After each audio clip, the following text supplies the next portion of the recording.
యేసుక్రీస్తు నామంలో బెతస్తా విడుదల పరిచర్య తరపున మీకు ప్రేమపూర్వకమైన వందనాలు. ఈ దిన వాక్య ధ్యానము, ఎల్లప్పుడూ ప్రభువు నందు ఆనందించుడి. ఎలా చెప్పుదును ఆనందించుడి. ఫిలిప్పీలకు రాసిన పత్రిక 4వ అధ్యాయం 4వ వచనం.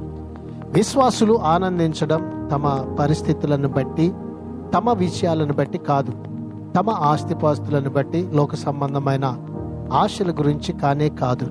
దేవుని ప్రజలైనటువంటి వారు ఎల్లప్పుడూ కూడా ప్రభునందు మాత్రమే ఆనందించాలి. ప్రార్థన.